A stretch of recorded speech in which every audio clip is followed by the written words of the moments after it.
अस्सलाम वालेकुम नाज़रीन, आप देख रहे हैं GB2 न्यूज़ HD और मैं हूं आपका मेज़बान नजमुद्दीन नैयर। जी नाज़रीन, इस वक्त हम मौजूद हैं यूनिवर्सिटी ऑफ बल्तिस्तान सौदूस कैंपस में और आज यहाँ पर यूनिवर्सिटी ऑफ बल्तिस्तान के इन्वायरमेंटल डिपार्टमेंट की RSP और उसके साथ साथ नेशनल यूथ असम्बली के मेम्बरान की कोलैबोरेशन से यहाँ पर क्लाइमेट चेंज के हवाले से यहाँ पर सेमिनार ऑर्गेनाइज किए गए और इस सेमिनार के रखने का मकसद क्या है, आइए हम यहाँ पर मौजूद स्टूडेंट्स हैं और साथ साथ यहाँ पर मौजूद जो स्पीकर हैं उनसे जानने की कोशिश करते हैं।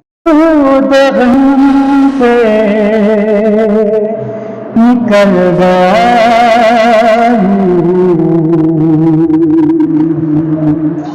ख़याल हज़रत जब आ गया है तो गिरते गिरते सुकून पाया। नस्ब है अज़ल गया हूँ कभी न सामने अबद गया हूँ अबद गया हूँ तलाश जाना। क्लाइमेट चेंज के हवाले से है तो इंशाल्लाह हम इस पर डिस्कस करेंगे कि इसके मेन काजेस क्या हैं, इसको हम कैसे मिटिगेट कर सकते हैं। आल्दो ये बहुत वसी टर्म है लेकिन हम अपने बिहाफ पे इसको कम से कम करने की कोशिश करना चाहिए क्योंकि कमिंग वर्ल्ड में सबसे बड़ा जो डिज़ास्टर्स उम्मीद है डॉक्टर साहब दरगुजर करेंगे। सो क्लाइमेट चेंज ये आगे कैसे हो रहा है। IPCC 2012 जो डेफिनेशन करता है क्लाइमेट चेंज का वो ये करता है कि लॉन्ग टर्म में जो हमारे माहौल में तब्दीलियां आती हैं, आया वो वेदर पैटर्न हो या प्रिसिपिटेशन हो, उस जो चीज़ें तब्दीली आती हैं वेदर और क्लाइमेट चेंज में ये डिफरेंस है कि वेदर कहते हैं कि डे टू डे जो हमारे चेंजेस आती हैं है ना, प्रिसिपिटेशन में या हमारे टेम्परेचर। क्लाइमेट चेंज से रिलेटेड तकरीबन मोर देन 10 सब्जेक्ट्स मैंने BS में पढ़े थे और इसी तरह MPhil में जिस तरह आपको पता है कि एडवांस लेवल के सब्जेक्ट्स पढ़ाए जाते हैं। प्रेजेंटेशन मेरी ओपन नहीं की यहाँ पे, प्रेजेंटेशन से क्लाइमेट चेंजेस का बेसिक कॉन्सेप्ट और इसके अंदर हमें क्या समझना चाहिए, क्या करना चाहिए, बेसिकली ये मैटर करता है। बाकी इंफॉर्मेशन बुक्स के अंदर, इंटरनेट के अंदर बहुत सारी भरी पड़ी हैं। जब तक हमें अपनी जिम्मेदारियों का इदराक ना हो regarding climate changes and what we can do to combat climate change for us and for all upcoming generations, जब तक इसका इदराक हम इस जैसे सेशन से लेकर आगे ना चलें तो इन प्रोग्राम्स का।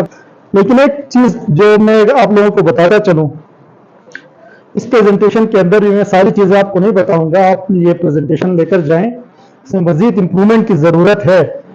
लेकिन जो फैक्ट्स एंड फिगर्स हैं तो आप you are going to graduate now, ठीक है। तो एक साल के अंदर आप जब लेकर जा रहे हैं तो मार्केट में आप लोगों की क्या डिमांड हो सकती है, कौन से ऐसे इदारे में हैं, कौन से ऐसे इदारे हैं जिसमें आप जो है ना जो क्रैक करके जिसमें आप अपना जो है ना एक रोल प्ले कर सकते हैं, काम कर सकते हैं, अर्निंग कर सकते हैं।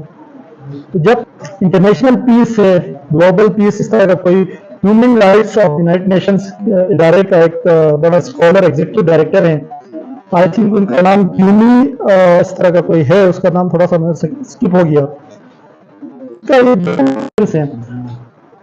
अब आप देखिए दुनिया के अंदर, दुनिया में मुख्तलिफ जगहों पे, और वर्ल्ड वॉर तो 3 तो होने से रही, अगर वो हो गई तो सेकेंडों में दुनिया हम सब तबाह हो जाएंगे।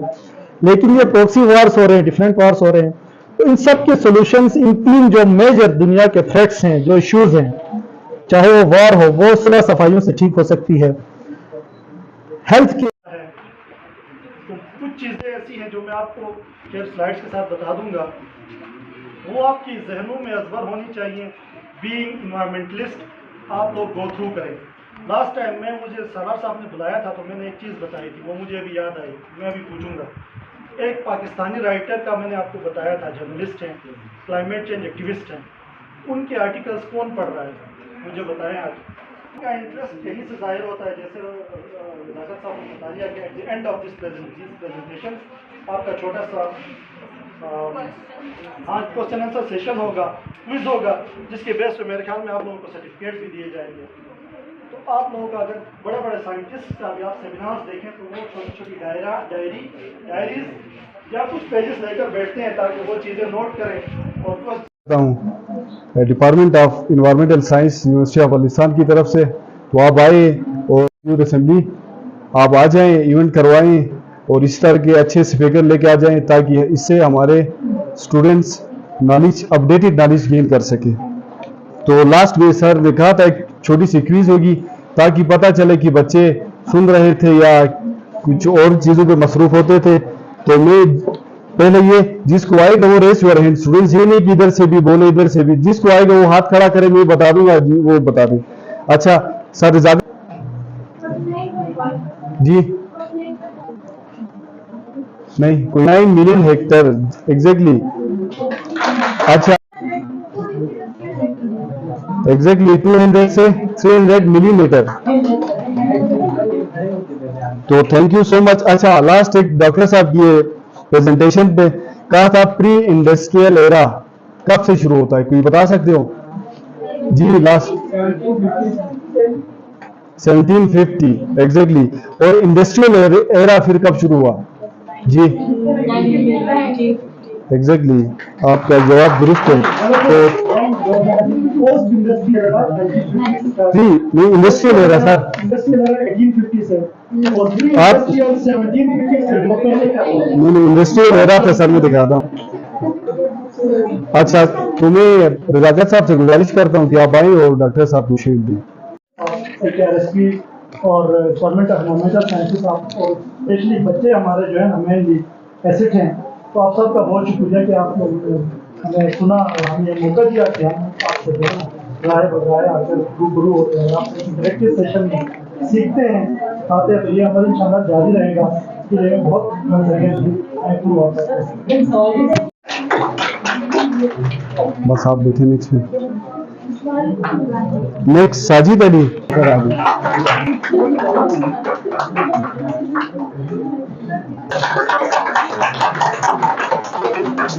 इनको बुला लेना बस, जस्ट 2 ये आप अपने पास रखें। क्या इसको बुलाएं क्या इस? Thank you so much, thank you. अच्छी है यार, इसको बाप बाजे वैसे सर्टिफिकेट ले लें पूरा, तो नहीं बुला लें। ठीक है ना आप क्लियर भी।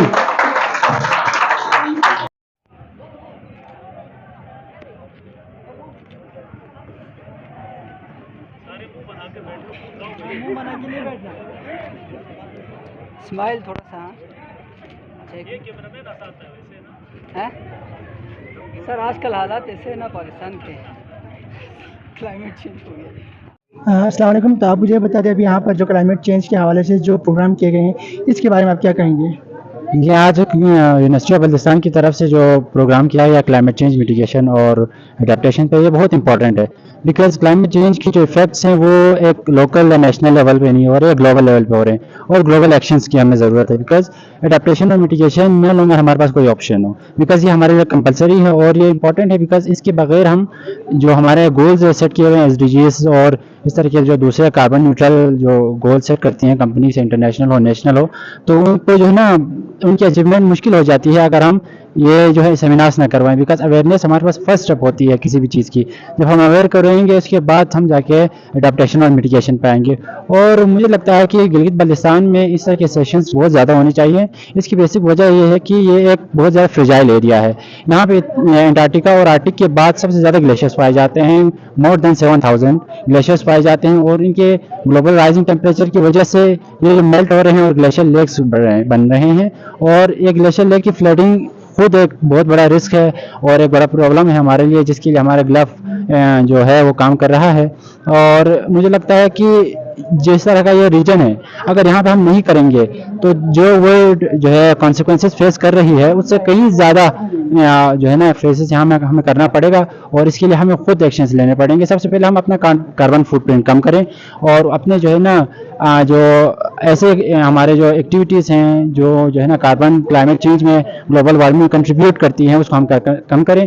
एंड लेटर ऑन हम ये चेक कर सकते हैं कि लोकल, नेशनल और इंटरनेशनल लेवल पे क्या हो रहा है। तो सबसे पहले हमें चाहिए कि हम इसे के सेमिनार्स करवाएं एंड देन हम देखें कि नेशनल और इंटरनेशनल लेवल पे क्या हो रहा है। Thank you. नाज़रीन, तो अभी हमारे साथ नेशनल यूथ असेंबली के मिनिस्टर साहिबान मौजूद हैं, तो हम इनसे जानते हैं कि इन्होंने यहाँ पर यूनिवर्सिटी पाकिस्तान में जो क्लाइमेट चेंज के हवाले से जो सेमिनार रखे हैं इसकी मेन मकसद क्या है। अस्सलाम वालेकुम। वालेकुम। सर, तो आप बता दिए जो क्लाइमेट चेंज के हवाले से आप लोगों ने यहाँ पर सेमिनार रखे हैं, इसके हवाले से हमें थोड़ा बता दीजिएगा। जी, ये जो क्लाइमेट चेंज का आज हमने सेमिनार, ये तीसरा डे है। इससे पहले हम 2 बल्चिस्तान स्कूल में किया है और वुमेन डिग्री कॉलेज में हमने प्रोग्राम किया था, फातिमा जिन्ना वुमेन डिग्री कॉलेज में।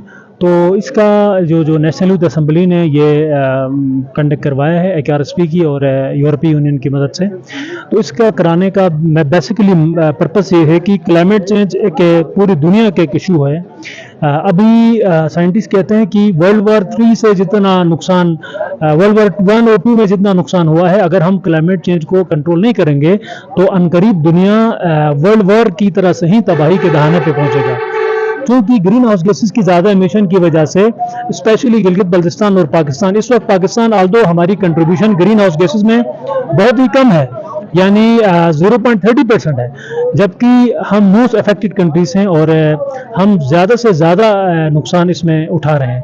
तो लिहाजा हमारा जो एरिया है 100% हमारी इरिगेशन, हमारी एग्रीकल्चर इरिगेशन के ऊपर डिपेंड करता है। तो हमारे जो ग्लेशियर्स हैं वो बहुत ही एक फास्ट रेट में रिसीड कर रहे हैं। तो लिहाजा इसलिए हमें उनकी प्रिजर्वेशन के लिए और आने वाले इश्यूज़ के हवाले से इस तरह के तालीमी इदारे में हम सेमिनार करेंगे ताकि लोगों की जो कंसंट्रेशन इस तरफ डाइवर्ट करेंगे और क्लाइमेट चेंज को कम से कम करने के लिए हम अपना रोल अदा कर सकें। जी बहुत